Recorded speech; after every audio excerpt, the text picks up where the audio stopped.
Doctor Mohammad Yunus Bhatt साहब से दरखास्त करता हूं कि स्टेज पर तशरीफ लाएं।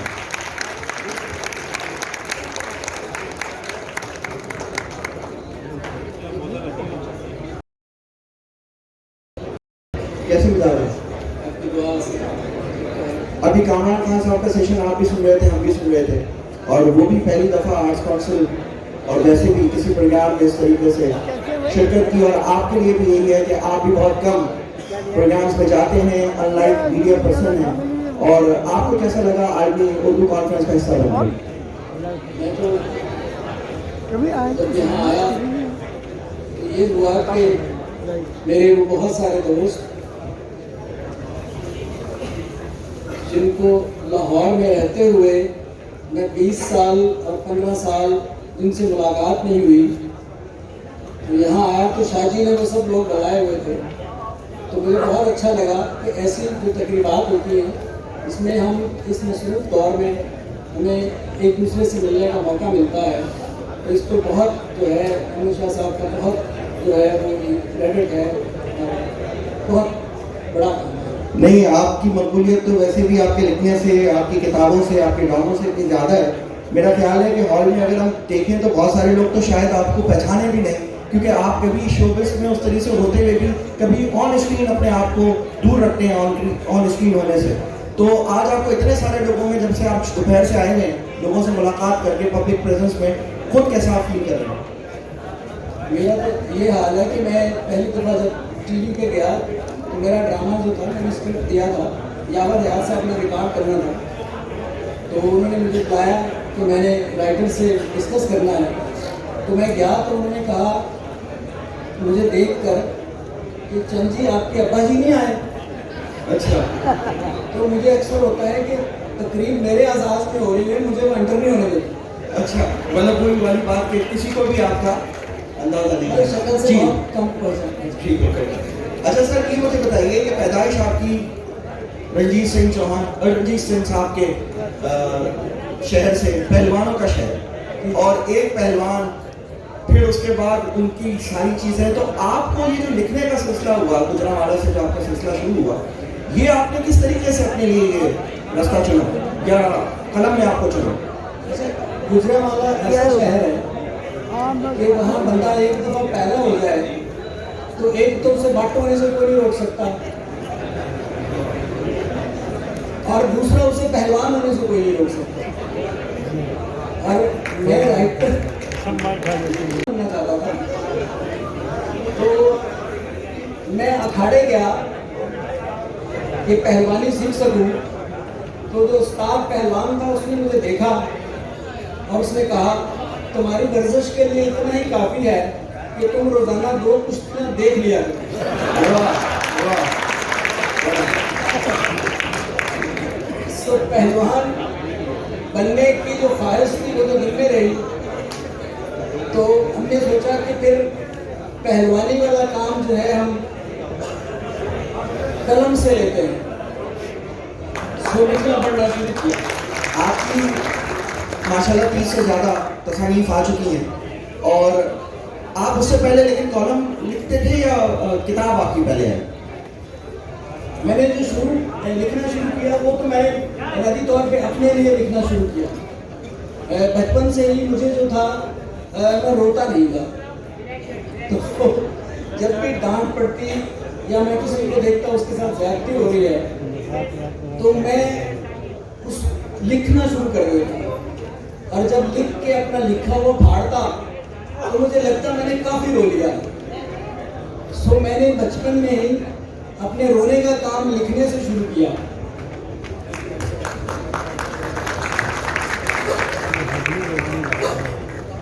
फिर मैंने सोचा कि रोना तो बहुत हो गया है, तो कुछ हंसाया जाए लोगों को।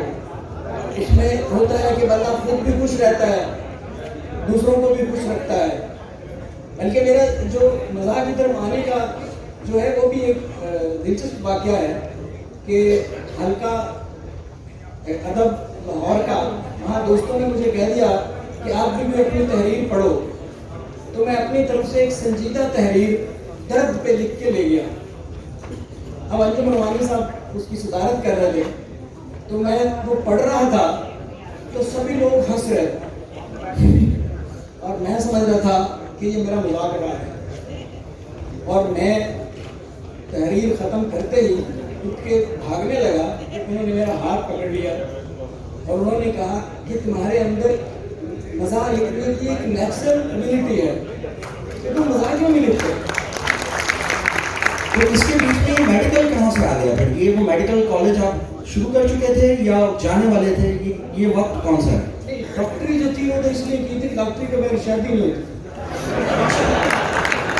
सिर्फ एक वाहिद वजह डॉक्टरी करने की शादी है। ये बाहर वजह, शादी होते ही मैंने डॉक्टरी छोड़ दी। और आप डॉक्टरी के साथ साथ न्यू हॉस्पिटल भी रहे, सर्जरी की तरफ भी रहे, वो सारी चीज़ें भी होती रही और साथ साथ ही फिर आप कॉलम भी चलता है। लिखना पढ़ना जो था वो तो ज़िंदगी का हिस्सा बन गया था, लिखना पढ़ना चलता रहा। मैं सर्जरी में हाउस जॉब किया तो उसके बाद जो सर्जरी की प्रोफेसर थी प्रोफेसर खालिदा सुखनी, उन्होंने मुझे रेफर कर दिया साइकेट्री डिपार्टमेंट में। अच्छा, मैं ये समझा कि शायद मेरे ट्रीटमेंट के लिए किया है। वहाँ जाके पता लगा कि नहीं, वो चाह रही वो कह रही थी कि तुम्हारा टेम्परामेंट इतना अच्छा है कि तुम साइकेट्री में ज्वाइन करो। और साइकेट्री वो वार्ड है कि जहाँ डॉक्टर जो होते हैं वो ओवरऑल नहीं पहनते, सो वहाँ पता नहीं चलता डॉक्टर कौन है और मरीज कौन है। और मैंने साल 2 साल वहाँ काम किया, लोगों को पता नहीं चलने दिया कि मैं डॉक्टर हूँ। डॉक्टर साहब ये बताइए कि अच्छा लिखने के लिए अच्छा पढ़ना जरूरी है, तो आपने पहले पढ़ा अदब को फिर लिखा या पहले आप लिख गए? नहीं, मैं लिखना पहले ही शुरू कर दिया। अच्छा, पहले लिखना शुरू कर दिया। तो बाद में 2 किताबों के बाद किसी ने मुझे कहा कि भाई जो है कुछ पढ़ भी लो। तो फिर मैंने जो है तमाम मज़ाह नगारों को पढ़ा।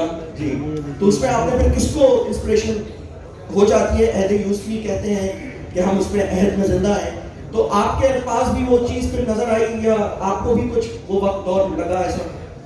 शुरू में जब मैंने लिखना शुरू किया तो वो तो मैंने वजह बता दी कि उन्होंने कहा कि आप पे एक नेचुरल एबिलिटी है। मरीज भी कहते होते थे कि आपकी दवाई से ठीक होना हो, आपकी बातों से फर्क पड़ता है। तो वो मेरे अंदर एक जो मज़ाक लिखने की थी एबिलिटी, क्योंकि मैं समझता हूँ कि ज़िंदगी में जो होता है बुरी से बुरी बात करने का भी एक अच्छा सलीका होता है, एक अच्छा तरीका होता है। और मज़ाक जो है ये एक ऐसी फॉर्म है कि आप सख्त से सख्त बात ऐसे करते हैं कि जिसके बारे में करते हैं वो तो बेचारा मुस्कुराता ही है, लेकिन उसका मुखालफ खूब कह के लगाता है। सिर्फ उसके बाद का सिलसिला ये है कि किताबें आती रही और आपके कॉलम्स छपते रहे। फिर वो एक मौका लगा कि फैमिली फ्रेंड के नाम से एक टीवी के लिए आपका पहली प्रेजेंस हुई और 5 साल तक फैमिली फ्रेंड चलता रहा और सक्सेस स्टोरी है फैमिली फ्रेंड। तो फिर फैमिली फ्रेंड के फौरन बाद एक नया इनकलाब रूनुमा हुआ जो कि हम सब उम्मीद से। तो ये हम सब उम्मीद से का टाइटल सबसे पहले तो ये पूछना चाहेंगे ये कैसे आपके जहन में आया? असल में जब जियो टीवी शुरू हुआ तो उस वक्त जो है इलेक्शंस भी आ गए, तो सोचा गया कि कोई इलेक्शन के लिए खुसूसी प्रोग्राम तरतीब दिया जाए। तो हमने सिर्फ 5 प्रोग्राम्स जो है वो इसके सोचे थे और हमने ये नाम इसलिए रखा था कि जो सियासतदान हैं सारे वो जीत की उम्मीद से हैं, लेकिन वो फिर इतना प्रोग्राम पॉपुलर हुआ 15 साल कि वो फिर 15 साल चलता रहा। 15 साल के वो प्रोग्राम मैं बताना चाहूँगा जो स्क्रिप्टेड रिकॉर्ड है कि स्क्रिप्टेड कोई प्रोग्राम 15 साल तक ऑन एयर नहीं हुआ जो हम सब उम्मीद से हुआ। मतलब हमारे यहाँ कह सकते हैं जी। कि दुनिया में तो बड़े बड़े रिकॉर्ड हैं। तो उसी वजह से फिर उसके बाद ऐसा ही हुआ कि उसी वक्त आपकी मकबूलियत इतनी हुई कि फिर आपको हिंदुस्तान से भी ऑफर हुई और आपने फिर उनके लिए भी कुछ प्लान किया कि वहाँ पे भी आपसे लिखवाने के लिए उन्होंने बुलाया आपको आपके साथ वहाँ काम पे कुछ जो है कॉन्फ्रेंसेस हुई, वहाँ हम कुछ कॉमेडी के लिए गए। तबक़ात उस वक्त इंडिया पाकिस्तान भी ठीक थे, लेकिन मुझे अंदाज़ा हो गया था कि ये लोग जो हैं इंडिया वाले ये वो सभी लोग आ जाते थे। उस वक्त कपिल शर्मा शो शुरू हो रहा था, हो चुका हुआ था, मैट टीवी के नाम से स्टार प्लस पे था, तो वो सभी लोग आ जाते थे हमारे पास और सारा दिन मजाक के बारे में पूछते रहते थे। तो उस वक्त असद अमीर साहब मेरे साथ गए हुए थे, तो मैंने उन्हें कहा कि असद साहब 1 साल के बाद इन्होंने हमें पूछना भी नहीं है। सही बात कि वो बड़ी जल्दी तेजी से लर्न करते हैं और जो है वो उनकी इंडस्ट्री जो कि बड़ी है, तो क्योंकि कहानी और स्क्रिप्ट पाकिस्तान का मुकाबला नहीं है, लेकिन वो बड़ी जल्दी जो है वो सीख लेते हैं। आपने हम सब उम्मीद से हमें नई नई चीज़ें मुतारिफ कराई और उसमें खास तौर पे काफ़ी पॉपुलर हुआ, जिसके अंदर पैरोडीज हुआ करती थी मुख्तलिफ पॉलिटिशियंस की। तो जाहिर है अभी थोड़ी देर पहले वाले सेशन में भी बात होती रही, तो आपको भी कहीं कोई इस किस्म की पैरोडी में किसी सियासतदान की तरफ से कोई धमकी वमकी वाले सीन, कोई ऐसी बातें आपके कैरियर में भी आई, कुछ हुआ? लेकिन मोहब्बत वाले टेलीफोन आपको आए? शाह जी मोहब्बत भरे फोन तो नहीं आए, मज़ाहिया फोन ही आए। और जो है उसमें जब पहले 5 प्रोग्राम हमने किए तो वो हम कराची में कर रहे थे, तो जब रिकॉर्डिंग हुई उसमें इल्ताफ हुसैन साहब जो थे उनका ये कैरेक्टर था। जब रिकॉर्डिंग शुरू हुई तो जो एक्टर जो है वो इल्ताफ साहब का रोल कर रहा था, रिकॉर्डिंग शुरू होने से पहले उसने कहा मेरी वालदा की तबीयत खराब हो गई, मैं जा रहा हूं।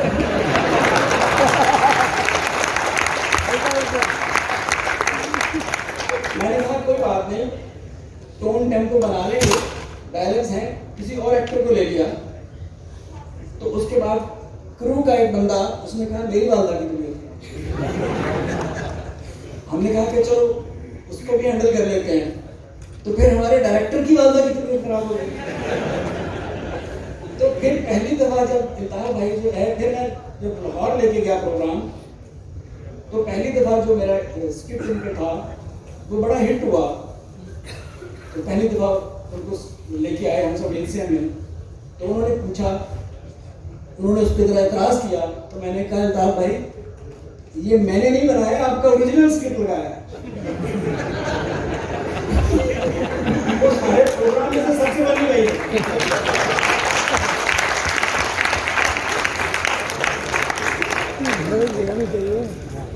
उसके अलावा हमने जो है तालिबान एक सेगमेंट शुरू किया, उसका था नाम के तालिबान अगर टीवी बनाए तो वो टीवी कैसा होगा। तो उसके मुख्तलिफ प्रोग्रामिंग की हमने झलकियाँ रखी हुई थी। जैसे उसमें था कि अगर मौसीकी का प्रोग्राम है तो उसमें अनाउंसमेंट होती है कि अब सुने दिक्या कैलिसे का नगमा। तो एक खातून बुरके में आती है, आके बैठ के लदाना आवाज में गाना शुरू कर देती। पीछे वॉइस ओवर चल रही थी कि जो है गैर महरम से आवाज का पड़ता है, इसलिए कि लदाना आवाज नहीं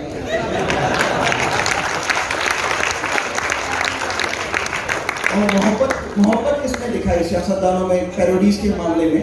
ये तो धमकी वाली बात आपने बताई, इसमें मोहब्बत किसने फरमाई जिसको बहुत अच्छा लगा अपनी पैरोडी आपके शो में होती? असल में जो है मैं हमेशा ये रखता था कि जो कोई बात सियासतदान करता था उस पर कॉमेडी बनाता था। मैंने उनकी शख्सियात जो थी उन पे कोई कभी ऐसा नहीं किया कि उनकी इज्जत और एहतराम में कोई फ़र्क आए। इसलिए एक स्टेज ऐसी भी आ गई थी कि ये खुद मुझे फ़ोन करते थे कि यार हमसे मीर से हम नजर नहीं यार। अच्छा, पॉपुलैरिटी का ये है, लेकिन उसमें फिर भी किसी की तरफ से तो ऐसा हुआ होगा जिस तरीके से एक आपने यहाँ बताया कि इस तरीके से प्रोग्राम ही शिफ्ट हुआ लाहौर, या वो मकासद कुछ और भी कुछ ऐसा होते थे लोग, जैसे मौलाना फजलुर रहमान साहब जो थे, अच्छा, उनको इतराज था। अच्छा, तो जब मेरी उनसे बात हुई तो उनको दरअसल जब सियासतदान को यकीन हो जाता था कि ये किसी एजेंडे पे काम नहीं कर रहा जी, तो फिर जो है वो इतना इनमें ज़र्फ होता है वो कबूल कर ले। सर मुस्तकिल 15 साल तक एक ही प्रोग्राम करना, कहीं ड्राइनेस नहीं आ जाती, कहीं उकताहट, कहीं कोई वक्त, क्योंकि कॉलम भी चल रहा हो, किताब भी चल रही हो, आपका मुस्तकिल ये प्रोग्राम भी चल रहा हो, वाक़यात भी वही हैं, तो कहीं आपने अपने अंदर ये महसूस किया? मैंने जो है वो मीर शकील साहब को 11वें साल कहना शुरू कर दिया था कि सर मुझे लग रहा है कि ये प्रोग्राम मुझे बीवी लगने लग पड़ा है। तो इसमें जो है मुझे थोड़ा सा मैं एंटरटेनमेंट करना चाहता हूँ। तो फिर 15 साल बाद उन्होंने मेरी बात मानी।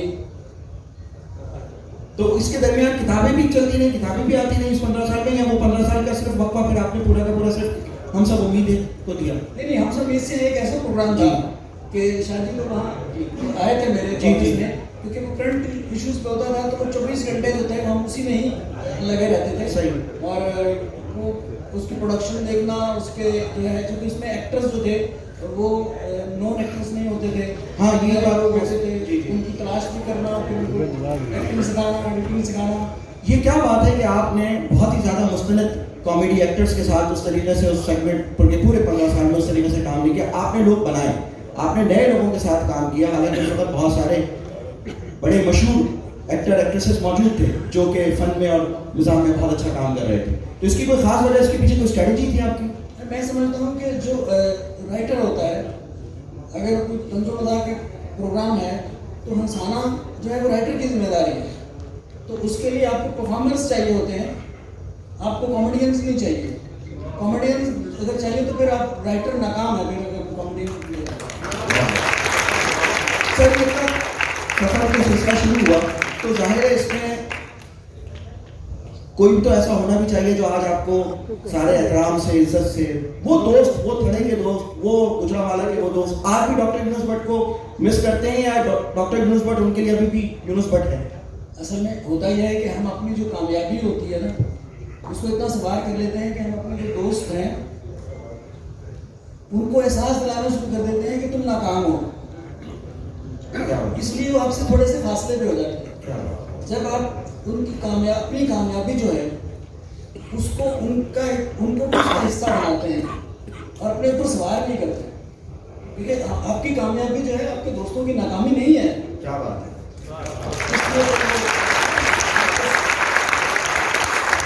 इसको बैलेंस करके चलना हर एक की बस की बात नहीं होती। इसको बैलेंस करके चलना हर एक की बात नहीं होती, क्योंकि एकदम से शोहरत का नशा, क्योंकि आपने अपने आप को कैमरे से बड़ा दूर रखा, आपने अपने आप को उस तरीके से अदब की तरफ ज्यादा रखा, शो बिजनेस से ज्यादा। देखिए जिंदगी जो है वो नाम ही बैलेंस का है। अगर आप बैलेंस नहीं कर पाते तो फिर आप गिरते हैं। क्या बात है सर। तो आप सबकी भरपूर तालियों में बंद होंगी डॉक्टर यूनुस भट्ट साहब का हम शुक्रगुजार हैं। और ये जितने शानदार निगाह लगाए हैं मेरी जिंदगी में उससे भी अच्छे हैं। उन्हीं पे इन्होंने इसलिए आना शुरू किया कि भाभी ने इजाज़त नहीं दी कि तुम ज़्यादा टीवी पे आओ। स्मार्ट आदमी हैं, खूबसूरत आदमी हैं और ख़तरनाक हो सकते हैं। और जयामुद्दीन साहब तशरीफ ला चुके हैं। इंफोटेनमेंट की दुनिया के बारे में जानने के लिए हमारे चैनल इंफोटेनमेंट पाकिस्तान को सब्सक्राइब कीजिए और बेल आइकॉन को ऑन कर दीजिए ताकि आपको हमारी अपडेट्स मिलती रहें।